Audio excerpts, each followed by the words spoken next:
Está no ar. Gente que Fala. O melhor programa de debates do rádio brasileiro. Gente que Fala tem texto e direção geral do jornalista Fausto Camunha.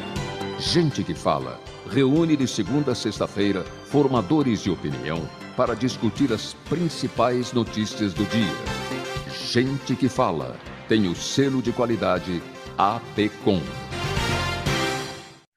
Olá, boa tarde. O programa Gente que Fala está começando ao vivo pela All TV, a TV da internet. Estamos também pelas redes sociais, imagens do Instagram, do Facebook, do nosso canal no YouTube. Até a 13h, você curte, comenta, compartilha a nossa transmissão, participa também pelo WhatsApp, fazendo perguntas aos nossos convidados de hoje. Vai o número 973350038, mais uma vez, 973350038. Eu sou o Mauro Friesman, meio-dia em ponto. Quinta-feira é dia de edição do Gente que Fala, é o Gente do MPD que Fala, parceria nossa com o Movimento do Ministério Público Democrático e o apoio da Câmara Brasileira de Diagnóstico Laboratorial. Então vamos agora à apresentação dos nossos convidados de hoje, que vão analisar e debater os temas propostos por aqui. E finalizando aqui o nosso time, Dr. Carlos Eduardo Gouveia, presidente executivo da CBDL, a Câmara Brasileira de Diagnóstico Laboratorial. Tudo bem, doutor Gouveia? Bem-vindo mais uma vez. Muito obrigado, Mauro. É um prazer estar aqui com distintos colegas e diante dessa nossa nobre audiência, que esperamos ter boas discussões e debates. Vamos lá, 12h02, nosso primeiro assunto de hoje. O Tribunal de Justiça do Rio de Janeiro determinou ontem a suspensão de novas contratações e pagamentos em cargos secretos pela Fundação CEPERJ. O governo do Estado mantém, por meio de termos de cooperação de outros órgãos com a Fundação CEPERJ, ao menos 20 mil cargos secretos. Nenhum dos nomes de contratados foi publicado em diário oficial ou aparecia em qualquer documento público e já custaram aos cofres públicos ao menos 248 milhões e 900 mil reais, dinheiro sempre sacado ali na boca do caixa, dinheiro vivo entre janeiro e julho deste ano.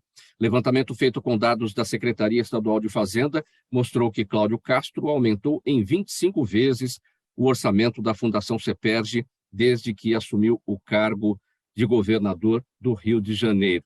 CEPERJ é o Centro Estadual de Estatísticas, Pesquisas e Formação de Servidores Públicos do Rio. Doutor Carlos Eduardo Gouveia, bom, tudo isso vai ter que ser investigado e se for isso mesmo, né, contratação de cabos eleitorais, é interessante é que esses cabos eleitorais estarão logo, ou já estão, né, e estarão mais adiante a serviço de candidatos aí a deputados estaduais, federais, enfim, candidatos que vão falar de honestidade, que querem o voto, porque vão trabalhar pela população, né, e já está tudo errado, já começa tudo errado já do cabo eleitoral, né? Mauro, eu acho que isso é um alerta de que a situação é grave, gravíssima, como falaram os colegas, e precisa que todos nós demos um basta a tudo isso. A transparência ela é necessária, ela é essencial para que o Estado possa, de fato, ter uma estrutura sustentável. A gente, além de estar promovendo as candidaturas, nesse caso, de pessoas que já começam de forma totalmente manchada, né, por um viés, por um crime, ele gera uma insustentabilidade para o sistema, porque começa assim e vai ser muito pior, porque essa pessoa já começa errado, vai estar depois buscando novos esquemas talvez iguais ou piores até do que nós vimos na Lava Jato, e com uma possível impunidade futura, o negócio vai ser desastroso. Por isso eu alerto, é fundamental que a sociedade civil, de fato, use das suas ferramentas, e a melhor delas é o voto. Analise bem seus candidatos, avalie o histórico, veja o que se pretende e faça esse escrutínio, essa auditoria para exercer, de fato, aquilo que está ao seu alcance imediato. O Ministério Público vai propor as devidas medidas, que a Justiça também investigue ou julgue esse caso do Rio de Janeiro, mas que a gente aproveite e olhe outros municípios, outros estados, porque esse é apenas um exemplo. E, infelizmente, Mauro, pode ser a ponta do iceberg. Então, a gente tem que usar, sim, o que a gente tem ao nosso alcance, que é, primeiro, o voto, Segundo, contar com o Ministério Público e a Justiça. E terceiro, entidades da sociedade civil, como o Instituto Não Aceito Corrupção, como o Observatório Social do Brasil, e até o próprio Instituto Ética Saúde, no caso do que envolver o tema de saúde, para a gente...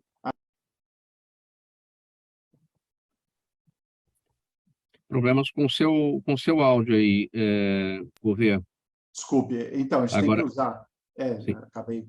Então, desculpe, tem que usar o que está ao nosso alcance, seja o voto, seja a própria sociedade civil, através de instituições como o Instituto Não Aceito Corrupção, Ética Saúde e até o Observatório Social do Brasil, que tem presença em quase todos os municípios brasileiros, além do MP e da Justiça. Agora, doutor Gouveia, o que acontece com o Rio de Janeiro, em que há tantos anos, ou até décadas, né, a gente só ouve falar de corrupção, evidentemente que é um problema generalizado no Brasil, mas o Rio de Janeiro é um foco permanente. Infelizmente, eu sou fluminense, nasci em Petrópolis e lamento ver isso. Praticamente quase todos os últimos governadores passaram um período de estágio na cadeia. Isso é lamentável, né? E a gente não vê novas lideranças surgindo de forma assim tão preponderante ou que possam mudar. Esperamos que sim, que no futuro a gente tenha aí novas forças políticas que possam, de fato, mudar tudo isso e começar do zero, né? 12:13 agora. Corrupção sempre é um problema, é desvio de dinheiro que deveria ir para as áreas essenciais, para a educação, para a saúde. É sobre saúde que a gente vai falar agora. A escalada de casos de varíola dos macacos colocou a comunidade científica em alerta. No Brasil, o Ministério da Saúde trata o avanço como um surto. É o primeiro estágio da evolução de contágio antes de uma epidemia, antes de uma pandemia. Para diagnosticar a doença, o exame utilizado é bastante conhecido, justamente por causa da pandemia da Covid-19. É o PCR. Mas, ao contrário do teste do coronavírus, que usa as secreções das narinas, a avaliação da monkeypox se baseia no material genético das lesões características da doença. Doutor Gouveia, qual é o momento certo para realizar o diagnóstico do monkeypox ou a varíola dos macacos? Então, essa é uma nova, na verdade, doença que está surgindo. Ela tem se espalhado de forma muito rápida, mundo afora. Hoje ainda é muito baseado no contágio através do contato de peles, ou seja, com feridas, e aí você acaba tendo essa contaminação. O período de incubação ele é relativamente longo, pode ser até 10 dias, mas o pior é a transmissão, Mauro. A transmissão ela pode acontecer em até 40 dias do início da doença. É muito mais do que a gente viu com o Covid. Então, é fundamental que, sim, ao menor sinal de uma possível lesão, e normalmente uma lesão cutânea, você vai ver uma ferida, parecido com uma bolha ou coisa do gênero, que já se vai investigar. Tendo essa lesão, essa bolha, já é possível coletar o material, como você bem explicou, da própria ferida, da própria lesão. Você tem que buscar o material genético, as células ali presentes, e aí sim fazer o teste molecular, que é o teste de PCR, que rapidamente dá o resultado. Já tem sido visto casos, às vezes, com uma única lesão, a pessoa suspeitou, foi fazer o teste, e ela, de fato, estava positiva, e aí imediatamente já tem que ir para tratamento e ficar reclusa, não pode estar circulando. Esses dados ainda são fragmentados, mas tudo demonstra que a gente vai ter, eventualmente, uma epidemia, não pandemia, não tão grave, mas merece atenção de saúde pública. Agora, essa preocupação com o período da transmissão, 40 dias a partir do início dos sintomas, não pode ser maior até, ou seja, 50 dias, se a gente considerar os 10 da incubação, porque no momento da incubação a transmissão também já é feita, né? Na verdade, a gente ainda tem poucas informações. É uma doença nova, ela é diferente da varíola tradicional, tem algumas semelhanças, mas ela é diferente. E ela está ensinando também várias informações aí aos cientistas, aos estudiosos do tema. O que demonstra, sim, primeiro, é preocupação. Segundo, o teste diagnóstico precoce e preciso ele pode levar o acesso à terapia adequada. Terceiro, e promove aquela situação de você evitar o contato com outras pessoas. Isso é fundamental, a gente tem que tentar controlar desde o começo, ainda mais agora que a gente já teve um aprendizado quase de doutorado com uma outra, que foi o Covid, né? Então, não se justifica, primeiro, uma inação do governo, então o Ministério já está montando suas equipes e procurando se antecipar. Existe, e aí a coisa boa do Rio de Janeiro, um dos centros de referência fica na Universidade Federal do Rio de Janeiro, com a doutora Clarissa, e espera-se que, com isso, a gente consiga agir de forma mais rápida. E, por último, a própria indústria de diagnóstico, Mauro, já está trazendo os primeiros testes. A Anvisa já decretou uma priorização para todo e qualquer produto voltado para monkeypox, então a gente espera ter um resultado muito rápido das eventuais análises dos produtos que estão sendo desenvolvidos agora. A tradicional vacina da varíola, que os brasileiros já tomam há décadas, protege de alguma forma ou não tem nada a ver com este vírus, com o monkeypox?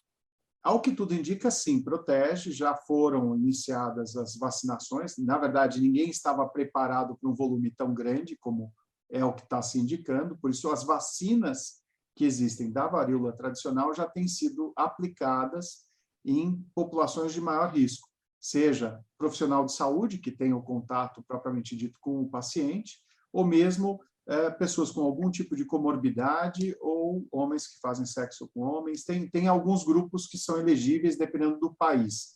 Tá? Então, semana passada tinha o Congresso de AIDS em Montreal, trazendo novidades. As pessoas lá já podiam se vacinar, inclusive, muitos profissionais de saúde e populações mais expostas. Então, já existe, sim, essa possibilidade, e agora deve se incrementar e com vacinas ainda mais apropriadas. Então, essas pessoas que já contraíram a doença no Brasil, supostamente elas não teriam sido vacinadas contra a varíola, esta vacina que a gente já conhece? Provavelmente, Mauro, provavelmente. Tá? A vacina acho que parou a um determinado momento, eu não saberia dizer quando, mas nem todos, talvez os mais jovens, tenham sido vacinados contra a varíola. Era uma doença... Quais as chances do PCR dar um falso negativo? Se for muito no início da doença, ou seja, ainda não começou a ter o próprio código genético ali se replicando, ainda a possibilidade de coleta desse gene, é possível que dê um falso negativo, e a recomendação é que a pessoa, continuando com sintoma clínico, que se teste nos dias seguintes, no dia imediatamente posterior ou no outro, mas não deixe de verificar, principalmente na questão desse quadro clínico que indique isso, e, obviamente, com uma suspeita de um contato que tenha gerado essa contaminação. Agora, a transmissão, ela se dá, de fato, pelo contato pele a pele, né? Exatamente. Pele a pele, contato com as secreções, e isso que acaba levando. E as secreções podem ser em vários locais, né? Então, pode ser uma lesão, que já indique caso positivo, ou lesões pelo corpo inteiro. Um ponto importante que a gente deve abordar aqui também, doutor Gouveia, a gente já falou numa outra conversa aqui na semana passada, as autoridades de saúde têm dito que a gente deve tratar este assunto como, pelo nome técnico, monkeypox, e não a varíola dos macacos, porque dá a impressão que os macacos transmitem a doença, e os macacos, na verdade, eles são vítimas, são hospedeiros, assim como os humanos. Para que não aconteça o que aconteceu durante aquela transmissão da febre amarela, que houve agressões até aos animais e tudo. Devemos seguir nessa toada, então, abordar pelo nome técnico e não usar o termo varíola dos macacos? Sim, o ponto é importante até para evitar injustiças com os pobres animais, né? Mas, de qualquer jeito, toda e qualquer doença, sim, a gente deve tentar ir pelo nome técnico, evitando qualquer ligação, seja com um animal, seja com um povo, com uma origem étnica ou coisa do gênero, até para evitar injustiças. Mas existe aí um outro ponto, que é a questão do conceito de One Health, saúde única. E cada vez mais a humanidade vai se deparar com desafios com saúde humana, saúde animal e meio ambiente. Essas três questões estão interrelacionadas. E se você, obviamente, devasta a floresta, se você provoca queimadas, você acaba trazendo talvez aqueles animais silvestres mais próximos dos centros urbanos. Os animais silvestres muitas vezes não são as razões, mas são os hospedeiros de determinadas doenças, como leishmaniose e tantas outras. Então, você acaba tendo um ciclo vicioso que promove cada vez mais problemas crônicos para a saúde como um todo, principalmente das pessoas. Então, é importante ter um olhar técnico e mais objetivo até para tomar as medidas de precaução e, obviamente, olhar no futuro para ações que possam, de fato, deixar todos numa condição melhor. Por que tem se falado, doutor Gouveia, que o uso da máscara é importante para evitar a transmissão, se a transmissão se dá, de fato, pelo contato pele a pele e não pelas vias respiratórias?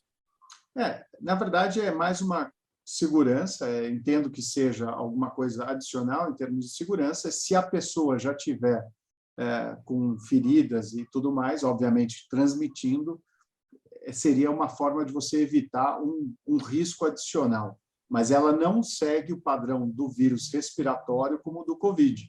Se você for lembrar, o Covid você fazia o quê? A coleta da amostra com suave nasal, ou nasofaríngeo, ou oral, orofaríngeo. No caso do monkeypox, você faz a coleta direto da ferida.